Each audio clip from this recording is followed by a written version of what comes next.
नमस्कार। राम शिवाय। कुछ लोगों के प्रश्न थे कि प्राण ऊर्जा क्या होती है और इसको कैसे बढ़ाया जा सकता है। तो जैसे कि ज़्यादातर हम जानते हैं कि प्राण ऊर्जा का संबंध हमारी सांसों से हम समझते हैं, क्योंकि कुछ हद तक ठीक है, सांसों से ही इसका संबंध होता है। और जो हम ये सांस जो वायु लेते हैं, ऑक्सीजन लेते हैं, इससे अलग है प्राण ऊर्जा।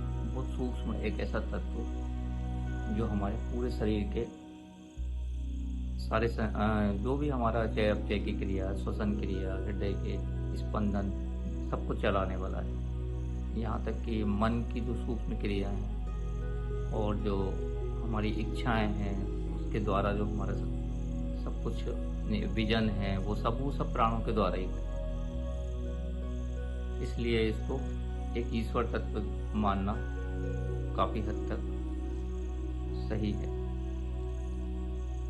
अगर हम कोई कहता है ईश्वर कहाँ है, तो हमारी प्राण शक्ति, हमारी श्वासें बता रही हैं कि वो हमारे अंदर है, तभी हम ये सब कुछ कर पा रहे हैं। जब वो प्राण शक्ति चुक जाती है तो हमारी श्वासें पूरी हो जाती हैं, ऐसा कहते हैं। फिर हम एक श्वास भी नहीं ले पाते। हम भोजन करते हैं, पानी पीते हैं, उसके बिना हम कुछ समय रह सकते हैं, लेकिन श्वास के बिना नहीं रह सकते। और इसी तरह हम श्वास भी लेते रहते हैं हमेशा, पूरी उम्र, लेकिन जब प्राण ऊर्जा चुक जाती है फिर श्वास भी बंद हो जाती है। प्राण ऊर्जा ऐसे है जैसे विद्युत ऊर्जा, इलेक्ट्रिक विद्युत होती है। हम मशीन चलाते हैं तो बिजली से चलती है। तो एक ही बिजली, एक ही विद्युत ऊर्जा कई तरह से काम करती है। उसी से हम फ्रिज में ठंडा करते हैं, उसी से हीटर चलाते हैं, उसी से और मशीनें, प्रकाश भी होता है। इसी तरह हमारे अंदर भी एक ही प्राण ऊर्जा है, और वही प्राण ऊर्जा हमारे शरीर में अलग अलग भागों में विभक्त होकर और पूरे शरीर का संचालन करती है। वास्तव में ये पूरा शरीर है, अदृश्य रूप से हमारे इस भौतिक शरीर के अंदर एक शरीर है जो प्राण शरीर है। प्राणमय कोश बोलते हैं, 5 कोशों में से दूसरे नंबर पे जो आता है। ये प्राणमय कोश इस शरीर के अंदर है और थोड़ा बाहर फैला हुआ है। ये एक विद्युत ऊर्जा का क्षेत्र है। जिस तरह बिजली दिखती नहीं है, लेकिन तार ही तार दिखते हैं, ऐसे हमारा शरीर दिखता है, लेकिन करंट जो है, जो हमारे अंदर शक्ति है, वो प्राण ऊर्जा की होती है। तो जब ये अंदर जाती है प्राण ऊर्जा, तो 5 भागों में पूरा संचालित करने के लिए विभक्त हो जाती है, जिसको हम प्राणमय, प्राण, अपान, उदान, व्यान, समान ऐसे नाम दिए। प्राणवायु या प्राण ऊर्जा जो हमारे जो प्राण शक्ति होती है, जो हमारे को ऑक्सीजन जाती है अंदर, वो पूरे खून में मिल जाती है, हृदय उसको पंपिंग करता है और वो फेफड़ों से हृदय में जाके पूरे शरीर में संचारण होता है, जिसको हम व्यान बोलते हैं। और वो हमारे अंदर 3 भागों में ऐसे विभक्त हो जाती है कि प्राण के बाद एक अपान शक्ति होती है, जो कि हमारे जितने भी वेस्ट मटेरियल होते हैं, जो भी ऐसी क्रियाएं होती हैं जो शरीर से बाहर निकलना होता है, वो फोर्स के साथ बाहर निकलने की क्रिया करती है अपान शक्ति, वही प्राणवायु। और अपान के रूप में इवन कि यहाँ तक कि हम देखो कि जो हमारी जो प्रजनन अंग हैं, जो गर्भाधान और बच्चे का बाहर आना, ये सब क्रियाएं, वो सब अपान वायु के द्वारा अपने आप स्वतः चलता है सब।